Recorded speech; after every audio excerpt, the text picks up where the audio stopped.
Hi, how's it going? I hope you're just fine out there. Welcome back to my channel. Don't forget to subscribe. We're going to learn more English today, but before we start everything, I have something for you. Check this out. Now, we have 7 sentences, and I want you to tell me the similarity. What is similar? What is the same between these sentences? Mr. Brown is leaving this afternoon. I'm going to learn coding next year. She will definitely love the present. Edgar will probably be home tonight. They probably won't visit us tomorrow. It is likely to start snowing next week. Our plane leaves at 9 tonight. Have you found it? Well, I'll give you a clue. This afternoon, next year, tonight, tomorrow, and next week. So, what makes them the same? Yes, all of these actions happen in the future. So everyone, today we're going to learn sentences to tell about future events.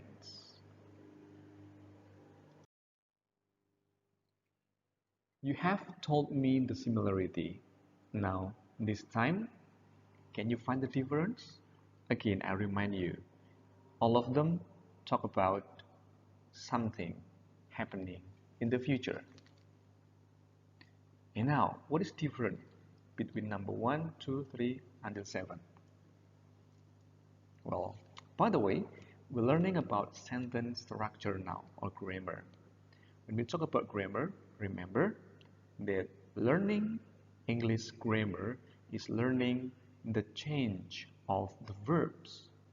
And now, look at the verbs. Number 1 is leaving. Number 2, I'm going to learn. 3, will definitely love. 4, will probably be. 5, probably won't face it. 6, is likely to start. 7, leaves. So, the difference is on the form of the verbs. How different are they? Okay, let's check this out. Form and use. Now we're going to talk about those sentences one by one. We're going to learn the form and then of course the use. 1. I'm seeing my doctor this afternoon. She's leaving for France next week. They're having a meeting tomorrow. Look at the color of the words. Yeah, that tell you something. So the blue one, all of them are subject. The green one are to be. And then the purple ones are the verb plus ing. Yeah, you have learned this before. We call it present continuous.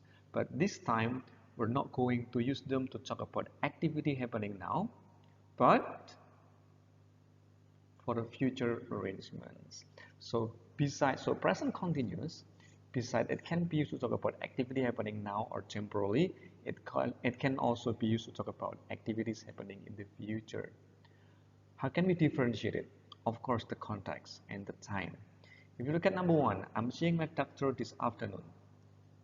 So this afternoon. So later, today. She's leaving for France next week. Still next week, a week from now. They're having a meeting tomorrow. So the day after today. So we know that in here, present continuous is used to talk about future, and especially about future arrangements. Future arrangements means that activity that you have arranged. So for example, look at number 2.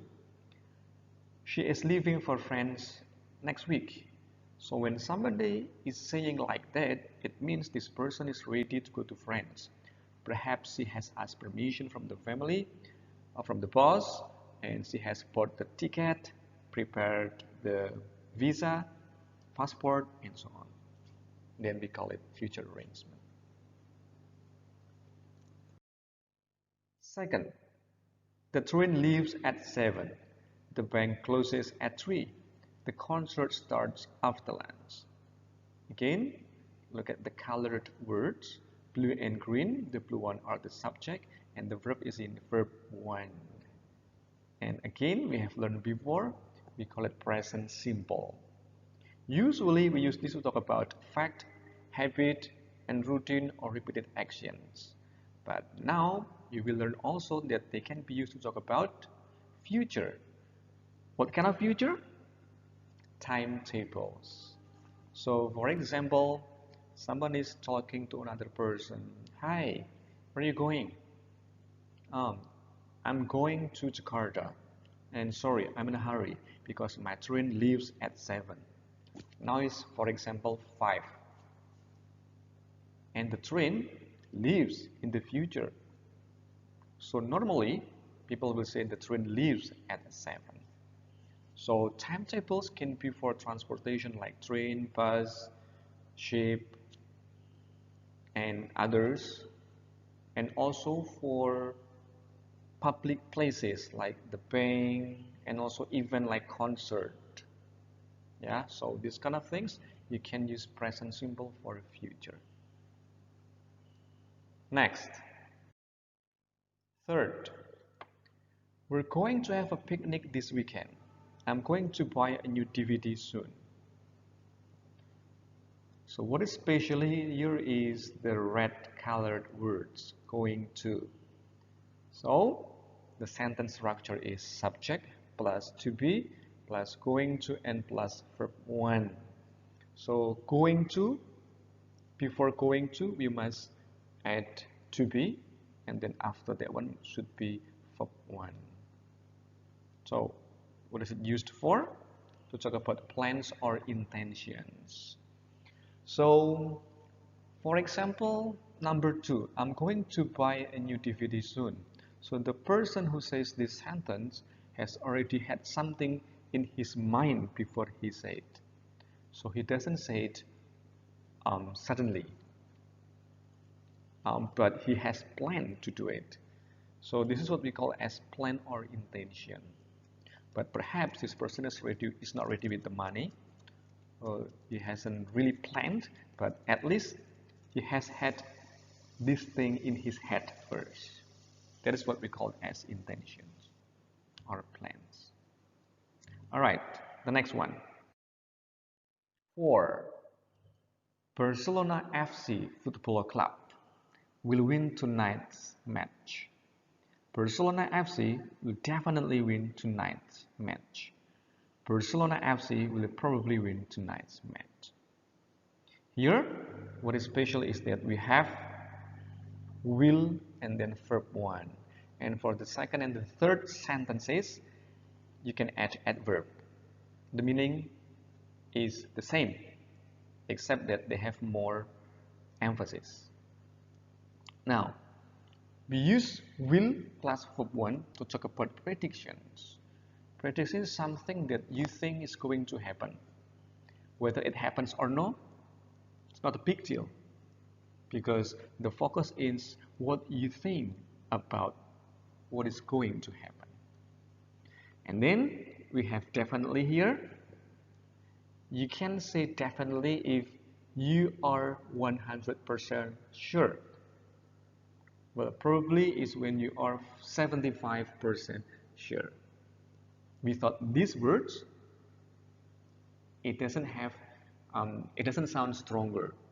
Yeah, it's just prediction. Okay, and then be careful with this one. They definitely won't win tonight's match. They probably won't win tonight's match. If the sentence is in negative, won't or will not, the adverb doesn't come after but before the will not or won't. But the meaning still the same. Definitely for 100% sure and probably 75% sure. The last one. Number 5. It is likely to rain soon. He's likely to visit me today. So the sentence structure is subject plus to be plus likely to plus verb 1. Pay attention to the word likely. It's always followed with likely to. And before likely to, we have to be, is, am, or are.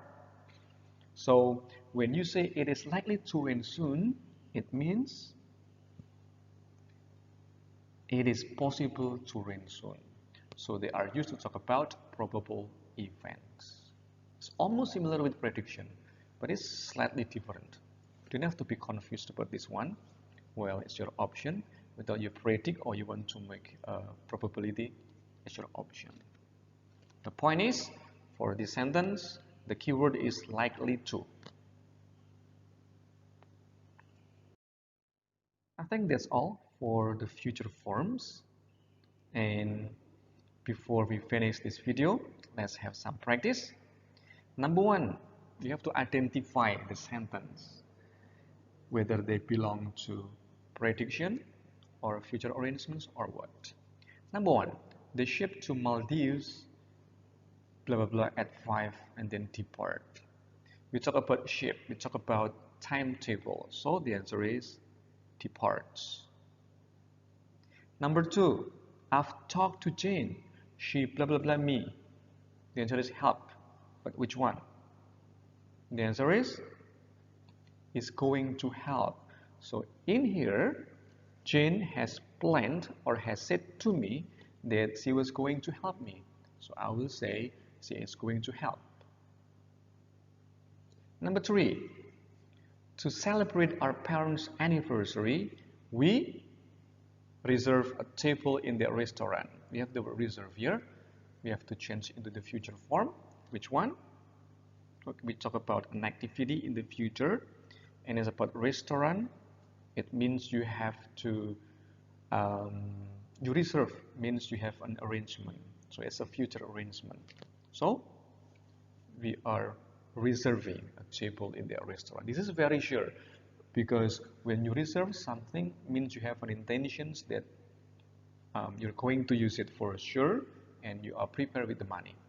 This is very sure. So use the future arrangement, the present continuous one. Number four. This one is easy because there is the word likely. Paul likely come to my party tonight. The answer will be Paul plus to be, don't forget, is likely to come to my party tonight. Likely is always followed with to in this case. Number five, we have the word definitely. So she will definitely get an A in the exam. And then the last one, any clue? Yes, the clue is probably and not. This is negative sentence, so be careful with the sentence structure. So the answer will be Mom won't come home soon. Sorry, Mom probably won't come home soon. That's the answer. Okay, I hope you can understand about future tenses easier now. And if you don't understand, you can go back to the first and play again, listen, read, and try so that you will understand better. Thank you very much. Don't forget to subscribe, like, and share this video. I'll see you when I see you. Bye-bye.